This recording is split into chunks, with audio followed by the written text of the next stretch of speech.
What's up, brand builder? My name is Bonigala, and welcome to another episode of the Brand Builder Show, where I post daily videos on how to create, build, launch, and market your brand. In this episode, we talk about how brand pricing can kill your business. Most business owners never step back to really consider who their target market is and how many clients or customers that they actually need to have a profitable business. The human mind's instinct is to have as many as possible or to have it all. This can sometimes be called greed, which our current culture says is good. But if you think about it, the primary purpose of a business is to be profitable. It is not about having as many customers as possible or to have everyone as a customer. Maybe that might work sometimes.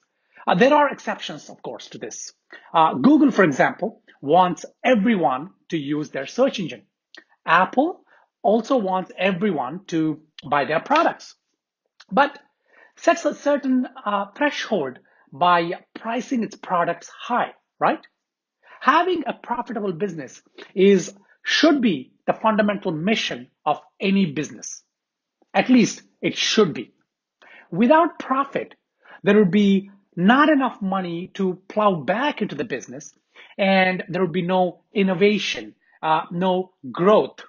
Without natural organic growth, the business would be very close to the edge and at the mercy of winds of change. But the key to profits is not getting the most number of customers. The key is having a good pricing strategy and a business strategy that supports the pricing strategy. Price wars lead to disasters.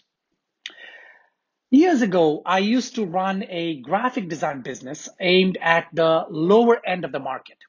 Now, this business started in 1998 with a very noble intention to help small businesses get affordable and yet high quality logo and graphic design services. Now, the first few years were great, and we were doing what we set out to do.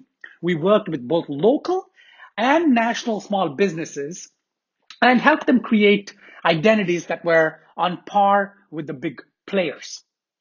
Once the online revolution began around 2003, our market segment was hit with a wave of similar online logo and graphic design companies, most based overseas. Initially, along with the other pioneer US based online graphic companies, we welcomed the competition. But things quickly went from bad to worse as most of these overseas design companies were slashing their prices left and right.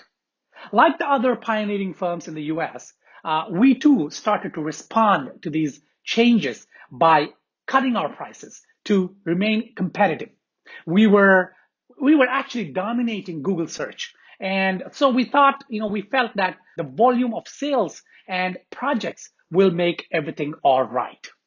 This got so bad that there were companies offering unlimited design concepts and unlimited revisions for as little as $25. For a designer sitting in Indonesia or Pakistan or Bangladesh, $25 may be a good amount, and a handful of such projects would mean a decent income. Now, seeing this work, more and more firms started cropping up. In fact, some of the major overseas players started creating fictitious companies and websites just to get more exposure on Google. While the volume increased, pretty soon, without even realizing it, we were operating the business at a loss. For a $250 project, we were spending over $400 worth of time and effort. By 2010, this company almost went bankrupt. To cut the long story short, I did manage to extricate the business out of that hellhole of a market segment and turned it around. I understood the relationship between pricing and profits and applied those principles to create a profitable business. Price by value. If you are in a market that is dominated by price wars and your target market has been habituated to expect the lowest price offering, then trying to compete by reducing your prices would be a killer mistake. You want sales, and it is obvious that higher prices would mean lower sales and maybe even eventual extinction. So I'm not advocating that you simply raise your prices and expect to remain in business. Let me give you an example. For years, I used to get my hair cut for $20 at a local barber. Yeah, I know. The results were always mixed, ranging from, oh well, to, oh my God. One day, I walked into a stylist at the local mall, completely on a whim. I gasped at the price tag of $90 for a haircut. Now, I was feeling good, and I said, okay, let's go for it. That was the best experience I had in terms of getting my hair cut. And guess what? I had been going to that expensive stylist for a very long time. When I stopped, right? So the stylist went beyond just giving me a haircut. When you walk in, the ambience of the place was superb. The theme and decor reminded me of the vintage years. There was an old-fashioned radio in the corner playing songs, by the likes of Sinatra. As you waited in the lounge, you were given some sweet tea, sweet Turkish tea. Actually, I think the owner was Turkish American. There was even a smoking room with free stooges. Now, I got some tips from the stylist about my hair and how to keep it healthy. It probably didn't work, but you know what I'm saying. Now, although I had an initial sticker shock, I loved the service so much that I had become a regular. In fact, paying up to $110 later on. The cuts lasted me longer and made me look good. And the best part was that I felt good about it. Now, this stylist, rather than trying to offer a cheaper service to attract more customers, decided to create a service that had nothing in common with the competitors. He effectively removed the competition from the equation and in the process became profitable because of the higher prices.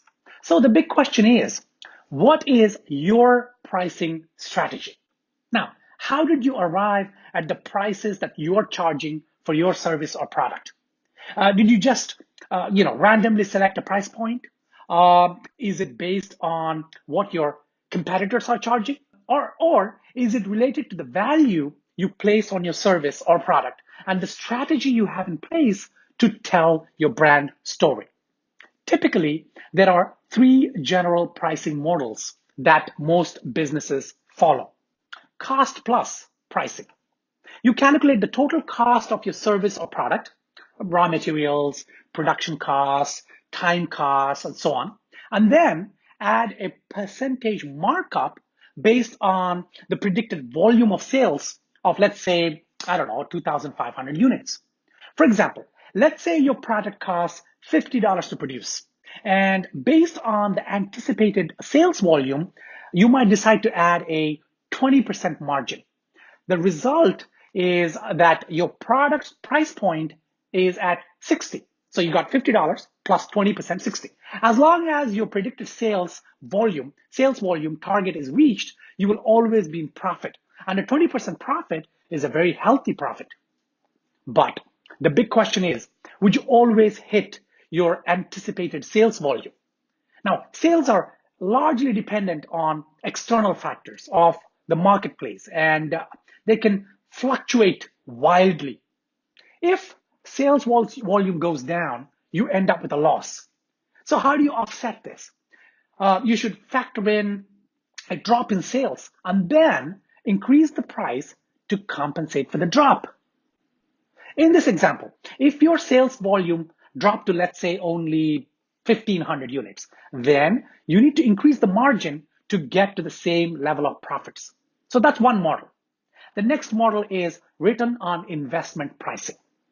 Now, in this model, your aim is to get your investment back in a certain time frame. For example, let us suppose you invested $25,000 in your company and would like to get the return on investment back in the first year. and your expected sales volume is 2,500 units per year. You then need to make $25,000 in profit, which means a profit of $10 per unit. This again sets your product price at $60. 50, sale, $10. Same question. Would you always hit your anticipated sales volume? Again, to combat any drop in sales compared to what you anticipated, you would have to increase your margins to get your return on investment. The third pricing model is value-based pricing. In this model, you charge based on the value that your customers get from your product or service. Let us say in the same example, your product actually saves your customers time and money, or both. If you can effectively communicate this value to the target market, you can then charge more because your customers will be prepared to pay more for the value that they're getting. So let us say your product would save your customers over $1,000 during, in its lifetime. Would your customers not be willing to pay, let's say, $80 for the same product? Perhaps $80 may appear to be too cheap. What about $150 or even $300 for the same product? Now, this model is the most profitable one if it is done right. It all boils down to communicating your value proposition to your audience in a compelling way. Your brand story and message would have to be crafted with diligence to create the right impact. Of course, with this model, the bottom line is that you would have to charge what would be considered fair by your customers. If your product costs $50 to make, then even if it saves your customer $10,000 during its lifetime, they would not be prepared to pay, let's say, $2,000 or $3,000 for it. And if your competitors are charging quite less, then of course you cannot really charge too much. But if you add value, maybe you can. So going forward, I do hope you keep this kind of pricing strategy at the top of your priority list. Think about your model. Conduct an audit to see how you have priced your products or services. Think about how you can increase the profit without increasing the sales volume. If you can do that, then any increase in sales volume would be a bonus. Finally, do not forget to plow back some of the profits into improving the business. Hedge your business against any potential downturns or future, economic crashes, things like that. In other words, save for a rainy day. Remember, without innovation in a business, it is always vulnerable to failure at the slightest challenge. I hope you found this episode useful.